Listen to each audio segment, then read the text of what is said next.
हुदा sir की पाठशाला। Hello students, कैसे हैं आप सब लोग।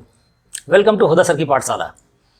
आज मैं आप लोगों के लिए साइंस, सोशल साइंस या इंग्लिश का वीडियो लेक्चर लेकर नहीं आया हूं, बल्कि आज मैं आपको ये बतलाने के लिए आया हूं कि आप जो मेहनत कर रहे हैं कैसे उसका फल बहुत ज़्यादा मीठा कर सकते हो। यानी कि कम मेहनत में आप 95+% कैसे ला सकते हो। यानी कि एग्जामिनेशन में लिखने की सीक्रेट तरीके, बोर्ड एग्जामिनेशन के पेपर को परफेक्टली कैसे लिखा जाए। तो मैं अपने 20 साल के करियर में एजुकेशन से रिलेटेड जो भी काम किया, मैंने लोगों को पढ़ाया, बच्चों को पढ़ाया, कॉपी मार्कशीट बनाया। जो मेरे कलीग्स हैं, जो मेरे जानकार लोग हैं जिन्होंने एग्जामिनेशन के पेपर को चेक किया है, उनसे जो बातचीत की, मेरे अपने स्टूडेंट्स जिनको मैंने पढ़ाया, अभी जिनको पढ़ा रहा हूँ, और भी बाहर के स्टूडेंट्स, उनकी जो प्रॉब्लम को समझा, उन सब का सलूशन आज मैं आपको देने जा रहा हूँ। इन चीज़ों को एग्जामिनेशन के जस्ट पहले देखने से आपका प्रॉब्लम सॉल्व नहीं होगा। ये आज आपको देखनी चाहिए जब आप तैयारी कर रहे हो आपके 2025 के एग्जामिनेशंस के लिए। तो आइए सबसे पहले प्रॉब्लम्स को समझ लें कि स्टूडेंट के पास कौन सी प्रॉब्लम्स आती हैं। पहला प्रॉब्लम स्टूडेंट्स का ये होता है कि सर लिखने का तरीका क्या होना चाहिए। पॉइंट वाइज लिखूं, समराइज्ड फॉर्म में या पैराग्राफ के फॉर्म में लिखूं, किस तरीके से लिखूं। दूसरा जो मेजर प्रॉब्लम है बच्चों के साथ, उसकी हैंडराइटिंग को लेकर है। कुछ की हैंडराइटिंग तो अच्छी है, लेकिन एग्जामिनेशन में वो इतनी हड़बड़ा जाते हैं कि हैंडराइटिंग बन नहीं पाती है। एक्चुअली में टाइम का प्रेशर होता है। दूसरा प्रॉब्लम आ रहा है कि मेरी हैंडराइटिंग ही अच्छी नहीं है, तो क्या नंबर कट जाएंगे। किस तरीके से लिखा जाए कि 100% मार्क्स आ जाए। तो सीबीएसई वैसे स्टूडेंट्स जो कि टॉपर होते हैं, उनके पेपर को रिलीज करती है नेट में, जहां पर जाकर आप देख सकते हो। मैंने भी कुछ इंग्लिश के सैंपल जो है कलेक्ट किए हैं, आपको मैं दिखलाना चाह रहा हूं। आप उसे एक बार देखें, इसके बाद फिर मैं उन सीक्रेट वेज के बारे में बतलाऊंगा जिसके जरिए आप कम मेहनत करके भी 95+% मार्क्स ला सकते हो। तो यहाँ पर देखिए आप, ये इंग्लिश लिटरेचर का एक पेपर है। आप देख रहे होंगे कि स्टूडेंट्स ने बहुत ही नीटली लिखा है। आप इस स्टूडेंट के बारे में ये नहीं बोल सकते हो कि इसकी हैंडराइटिंग बहुत अच्छी है। यानी कि पहला निष्कर्ष ये है, और जो मैं लोगों से बातचीत किया हूँ, जो लोग भी एग्जामिनेशन का पेपर चेक करते हैं या जिनको जानकारी है, उन लोगों का भी यही कहना है कि हैंडराइटिंग के बेसिस पर ही केवल नंबर नहीं मिलती है। हैंडराइटिंग आपका लीएबल होना चाहिए, यानी कि पढ़ाया जाना चाहिए, इतनी खराब ना हो कि उसे पढ़ ही ना पाओ। अगर वैसा है तब तो फिर आपको सुधार करने की ज़रूरत है, और नहीं तो आपको हैंडराइटिंग को लेकर के बहुत ज़्यादा चिंता करने की ज़रूरत नहीं है। तो यहाँ आप देख रहे होंगे ये किस तरीके से उन्होंने इंग्लिश लैंग्वेज एंड लिटरेचर लिखा। सेक्शन यहाँ पर साइड पे लिखा, क्वेश्चन नंबर, और फिर यहाँ पर आंसर देता चला गया, और हर क्वेश्चन के बाद यहाँ पर एक लाइन खींचा हुआ है। फिर आप देख पा रहे होंगे यहाँ पर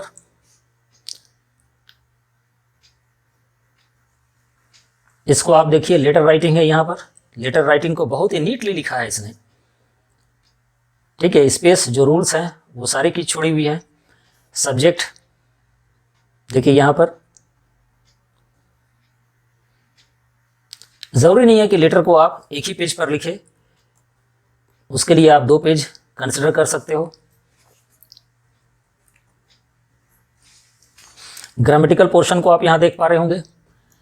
ठीक है, किस तरीके से उसने लिखा है कि एरर, करेक्शन। ठीक है, जो एरर है उसको भी मेंशन किया है, करेक्शन जो है उसको भी मेंशन किया है यहाँ पर, और फिर सेक्शन में अलग सेक्शन लिखा है यहाँ पर, तो उसको भी यहाँ पर हाईलाइट कर दिया है। अब इन क्वेश्चन को देखने के बाद आपको समझ में आया होगा कि हमें क्या करना चाहिए और क्या नहीं करना चाहिए। आपके स्कूल में जो एग्जामिनेशंस होती हैं, इसको समझ करके सबसे पहले आपको वहाँ प्रैक्टिस करना होगा। यानी कि अगर कोई गलती की गुंजाइश है तो यहीं पर वो खत्म हो जाए, और बोर्ड एग्जामिनेशंस के लिए आप पूरी तरीके से प्रिपेयर्ड हो जाओ। तो आइए, क्या करना चाहिए और क्या नहीं करना चाहिए। तो सबसे पहले आप देखें यहाँ पर क्वेश्चन का आंसर अगर पॉसिबल हो पॉइंट में लिखना, तो उसको पॉइंट वाइज लिखें। क्वेश्चन को जिस सेक्शन का है वो सीरियली उसको मेंटेन करें।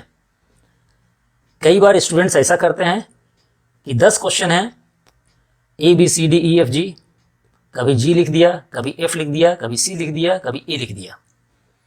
आप खुद सोच कर देखो, आप अगर एग्जामिनर होते, कॉपी चेक कर रहे होते और आपके ऊपर प्रेशर होता बहुत सारी कॉपियां चेक करनी है और आपको बार बार क्वेश्चन में कभी ऊपर कभी पेज पन्ना पलट करके इधर देखना हो उधर देखना हो, तो इरिटेट होगे, नंबर काट दोगे। तो वो भी ह्यूमन बीइंग है, वो भी आप ही की तरह सोचते हैं, वो भी आप ही की तरह इरिटेट होते हैं, उनका भी मूड बनता बिगड़ता है। तो इसको ध्यान में रखें आप कि एक सेक्शन में जो सीरियल दिया हो उसी सीरियल के हिसाब से आप लिखेंगे। हर क्वेश्चन के 2 आंसर के बीच में 2 लाइन का गैप देंगे, की पॉइंट्स को अंडरलाइन करेंगे। क्या नहीं करना है, तो शॉर्ट फॉर्म का इस्तेमाल नहीं करना है। आज चैटिंग के ज़माने में हम लोग अलग अलग ऐप के ज़रिए चैट करते हैं। यू को सिंपल ABCD वाला यू से मेंशन कर देते हैं,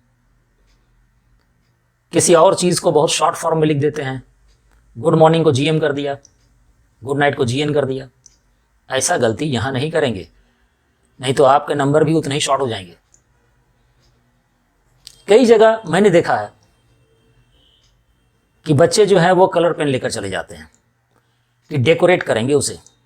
आपको क्लियरली बतला दूं कि CBSE का इंस्ट्रक्शन है कि ब्लू पेन के अलावे किसी भी कलर का पेन का इस्तेमाल आप नहीं कर सकते हो, यानी जो डेकोरेशन करना उसी में करो। ब्लैक पेन भी अलाउड नहीं है। वर्ड लिमिट का ध्यान रखेंगे आप और केवल आंसर लिखेंगे, क्वेश्चन अटेम्प्ट नहीं करेंगे। तो आइए मैंने आपके लिए सैंपल बनाया है, सैंपल आंसर शीट में किस तरीके से आप लिखेंगे। तो सबसे पहले तो आप एक तरफ आपकी ये लाइन खींची हुई होगी, दूसरे तरफ आप इस तरीके से लाइन खींच लो। लाइन के इस तरफ कुछ भी मत लिखना, यहाँ पर कुछ भी नहीं लिखाएगा, खाली छोड़ देना है। सबसे ऊपर आप हेडिंग देंगे कि आप किस सेक्शन को अटेम्प्ट कर रहे हैं, उस सेक्शन का नाम लिखेंगे। क्वेश्चन नंबर जो है, जैसे कि सेक्शन A में पैसेज आता है आपका, तो फर्स्ट पैसेज का क्वेश्चन नंबर 1 और फिर उसका आंसर लिखेंगे। एक लाइन आप छोड़ देंगे, इसके बाद फिर सेकंड का आंसर लिखेंगे, फिर एक लाइन छोड़ेंगे। ऐसा हो सकता है कि आपको थर्ड का आंसर नहीं आ रहा हो, तो फिर वो गड़बड़ी हो जाएगी। जो आपको बतलाया अभी कि आप जो है 9th 10th को ऊपर लिख दोगे, थर्ड को नीचे ले जाओगे, तो ऐसा नहीं करना है। आपको नॉर्मली एक रफ आइडिया लग जाता है कि कितने लाइन में वो आंसर हो सकता है। आप उतने लाइन को छोड़ दो यहाँ पर, जिस तरह से छोड़ दिया है। ऐसा हो सकता है कि आपको आंसर ना आता हो, तो आखिर में केवल आप उसको इस तरीके से लाइन खींचकर कट कर दोगे। गंदा नहीं करना है। अगर किसी चीज़ को आपको गलत हो जाने पर काटना है तो कभी भी उसे इस तरीके से घिसेंगे नहीं, एक लाइन केवल बस इस तरीके से कर देंगे। नेक्स्ट आइए, जब सेक्शन B में जाएंगे तो 2 लाइन छोड़ने के बाद फिर से सेक्शन B ग्रामर इस तरीके से लिखेंगे। उसके बाद यहाँ पर क्वेश्चन, नॉर्मली ग्रामर का पोर्शन 3rd और 4th होता है, तो 3 लिखेंगे आप। उसका पहला क्वेश्चन, जैसे ही ग्रामर का पोर्शन है यहाँ पर हाईलाइट्स लिख दिया है। सेकंड का आंसर मस्ट है, लिख दिया। अब दोनों चीज़ पर ध्यान रखिए। आपको अगर ऑप्शन हो, यानी कि ये मल्टीपल चॉइस नहीं है, फिल इन द ब्लैंक्स था, तो यहाँ पर डायरेक्ट लिख रहे हैं आप, ठीक है। ये पूरा क्वेश्चन आंसर था, पूरा लिख लिया आपने। लेकिन ऑप्शन वाला अगर वो हो, यानी कि ABCD आपके पास लिखा हुआ हो और उसमें C आंसर सही हो, करेक्ट हो आपके नज़र में, तो C को आप यानी 4th के बाद इस तरह से C लिखेंगे और C लिखने के बाद पूरा का पूरा आंसर आप उतार देंगे। ये दोनों काम करना बहुत ज़रूरी है। इसी तरीके से एरर करेक्शन आता है, तो एरर करेक्शन के नीचे आप इस तरीके से एक लाइन खींच देंगे, ठीक है। ये यहाँ खिंचा गया है और इसके बाद इसके आंसर को, एरर क्या एरर है उसको भी लिखेंगे और करेक्शन क्या किया आपने उसको भी लिखेंगे, ताकि किसी तरह कन्फ्यूज़न ना हो। क्योंकि वहाँ पर जो आपको कॉपी चेक करने वाले होते हैं उनको कन्फ्यूज़न नहीं होना चाहिए, किसी भी तरीके से एकदम क्लैरिटी होनी चाहिए। आपका नंबर कहीं नहीं कटने जा रहा है। आपकी हैंडराइटिंग पहले बतला दिया है कि बहुत ज़्यादा मायने रखता नहीं है, केवल साफ साफ आप लिखेंगे, बस इस चीज़ का ध्यान रखें आप। नेक्स्ट आइए, इस तरह का क्वेश्चन हो जहाँ पर ऑप्शन दिया हुआ हो, एरर दिया हुआ हो और फिर करेक्शन हो, ठीक है। तो 4 यहाँ पर दिया हुआ था, तो मानकर चलिए आपकी नज़र में ऑप्शन D सही है, तो फिर से उसको इसी तरह से लिखेंगे D एरर क्या था वो लिखें और करेक्शन क्या था वो लिखें आप। तो इस तरीके से आप क्वेश्चन को अटेम्प्ट करेंगे। आगे देख लें हम लोग कि लेटर वाले पोर्शन को सेक्शन बी में, ठीक है, राइटिंग स्किल यहाँ पर। तो लेटर में जैसा कि मैंने एक वीडियो भी बनाया है लेटर राइटिंग स्किल्स, और उसमें बहुत बेहतरीन तरीके से आपको समझाया है, ट्रिक्स भी बताया है उसमें किस तरीके से अटेम्प्ट करना है। आप यहाँ पर एक चीज़ का ध्यान रखेंगे कि हर इवेंट के बाद आपको एक लाइन छोड़नी है। यहाँ पर लाइन छोड़ा जा रहा है, देखिए, ठीक है, इस तरीके से लाइन छोड़ देना है। सब्जेक्ट हो सके पॉसिबल तो एक ही लाइन में लिखें, ठीक है, और इस तरीके से फिर आप लेटर को साफ साफ लिखेंगे। फिर सेक्शन डी लिटरेचर, इसमें आप 2-3 चीज़ ध्यान रखेंगे। पहला, एक साफ लिख दिया जाता है कि कितने वर्ड्स में आंसर देने हैं। मान करके चलिए कि वो 3 नंबर का क्वेश्चन है और लिखा हुआ है कि 40 वर्ड में आपको 30 to 40 वर्ड्स में आंसर देने हैं। तो वर्ड्स गिनते नहीं रहना है, क्योंकि बहुत ज़्यादा अगर वर्ड्स कम भी हो गए तब भी नंबर कटेगा, अगर बढ़ा दिया आपने तब भी नंबर कटेगा। आप अपनी हैंडराइटिंग में सबसे पहले लाइन को गिन लें। जैसे ये है 1 2 3 4 5 6 7, ये एवरेज है। अब हो सकता है यहाँ पर देखिए आप 5 ही वर्ड्स हैं, लेकिन वो 7 ही मानकर चलिए आप। तो काउंट इसी तरीके से करेंगे 1 2 3 4 5 6 7 8 9, यानी 9 7 63, ठीक है। तो ये 60 वर्ड्स के आसपास आ गया। तो इस तरीके से आप इस पर कंट्रोल करेंगे। सेकंड चीज़ का ध्यान रखेंगे कि आपका सीक्वेंस सही होना चाहिए। तीसरा चीज़ का ध्यान ये रखेंगे कि आपने जो भी लिखा है उसमें जो कीवर्ड्स हैं उसको अंडरलाइन जरूर करें। जैसे कि the traditional baker and his bread play a significant role in the cultural and social fabric of Goan society, ठीक है। फिर यहाँ पर आपने जो पॉइंट लिखा है कि किस तरीके से वो कल्चरल और सोशल फैब्रिक को बनाता है, तो यहाँ देखिए they left but the bread baker remain, तो इसको अंडरलाइन कर दिया। सेकंड पॉइंट में जैसे आपने लिखा the baker bread was not just a food item but it was an essential part of Goan cuisine and culture, तो essential part of Goan cuisine and culture को अंडरलाइन कर दिया। कीवर्ड्स को अंडरलाइन कर दें, हाईलाइट कर दें उसको। इससे जो कीवर्ड्स को ढूंढा जाता है, ठीक है, वो आसानी से कॉपी चेक करने वाले को पता चल जाएगा।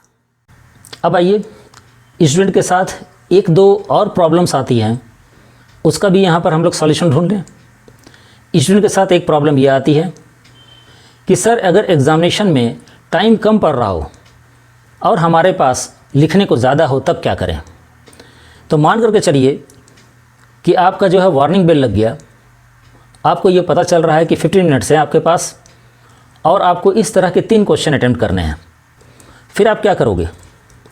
तो इसका यहाँ पर फिर अगेन एक ट्रिक समझ लो। आप जो है उसके पॉइंट्स को शॉर्ट में लिखना, ठीक है, और शॉर्ट में लिख करके कम कम पॉइंट सारे क्वेश्चन को अटेम्प्ट कर देना। क्वेश्चन नहीं छोड़ना चाहिए, पॉइंट्स भले ही उसमें कम हो जाए। तीसरा चीज़ आपको यहाँ पर बतलाता चलूँ कि ऐसा अक्सर होता है कि क्वेश्चन लिखते वक्त ध्यान में नहीं आता है और बाद में हम लोगों को याद आता है कि अरे ये पॉइंट बहुत ज़रूरी था। तो इसलिए आपको बतलाया है कि हर क्वेश्चन के बाद इस तरह से 2 लाइन छोड़ दें आप। इससे क्या होगा कि अगर कोई बहुत इंपॉर्टेंट कीवर्ड्स जो आपको बाद में याद आ गया, आप उसको यहाँ पर डाल सकते हो।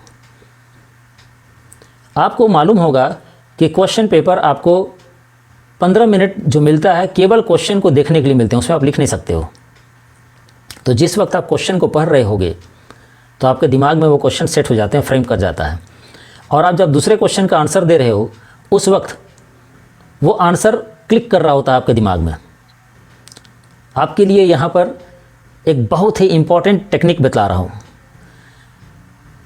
इस तरह की जो शीट्स होती हैं उसके लास्ट पेज को सबसे ऊपर में आप लिख लो इस तरह से रफ वर्क। और क्या करना वहाँ पर कि जब बीच में दूसरा क्वेश्चन लिख रहे हो तो दिमाग में तो आपका वो क्वेश्चन चल रहा है जो आपने 15 मिनट में पढ़ा था। पॉइंट्स अगर कुछ याद आ गए, एग्जाम्पल के तौर पर ये ले लो कि टाइगर इन द जू का क्वेश्चन पूछा गया है और आप यहाँ पर ट्रेडिशनल बेकर वाला क्वेश्चन अटेम्प्ट कर रहे हो और टाइगर इन द जू का एक पॉइंट आ गया आपके दिमाग में, तो आप रफ वर्क में पीछे जा करके तुरंत उस पॉइंट को शॉर्ट में लिख लो। ठीक है, वहाँ पर लिख दिया आपने कुछ भी अपना जो याद आया लिख दिया। यानी कि जब उस क्वेश्चन को मैं अटेम्प्ट करूँगा तब पीछे जाकर देखूँगा कि मुझे क्या याद आया था और उसको आराम से लिख लूँगा। तो दिमाग में टेंशन भी नहीं रहेगा कि भूल ना जाना है, और जहाँ पर सही समय आएगा वहाँ पर उसको अटेम्प्ट कर लेंगे। तो ये सब कुछ टेक्निक होती है, और बाद में क्या करना, उसको काट देना इस तरीके से। क्वेश्चन गलत हो जाने पर क्या करें, तो क्वेश्चन गलत हो जाने पर एक लाइन में सिर्फ आप उसको इस तरीके से काटेंगे, सॉरी आंसर गलत होने पर। गंदा नहीं करेंगे, कभी भी आप ध्यान रखिए कि उसको इस तरीके से रगड़ना नहीं है, ऐसे नहीं कर सकते हैं आप। ये जैसे किया आपने तो एक इम्प्रेशन चला जाता है, चूँकि वो आपको नहीं देख रहा होता है, वो आपकी कॉपी को देख करके आपके बारे में पता कर रहा होता है। तो आपकी कॉपी जितनी भी नीट और क्लीन होगी और जितने अच्छे बेहतरीन पॉइंट्स में आपने लिखे होंगे, आपका इंप्रेशन उतना बेहतर बनेगा और आपके नंबर उतने ही ज़्यादा मिलने के वहाँ चांसेस होंगे। तो इस तरीके से आप कम पढ़ाई करके भी 95% प्लस मार्क्स आसानी से ला सकते हो। तो स्टूडेंट्स, इस तरह के वीडियो मैं बनाता रहूँगा बीच बीच में। आप हमारे चैनल को लाइक करें, सब्सक्राइब करें, और आप सबको ये चैनल देखने के लिए थैंक यू वेरी मच।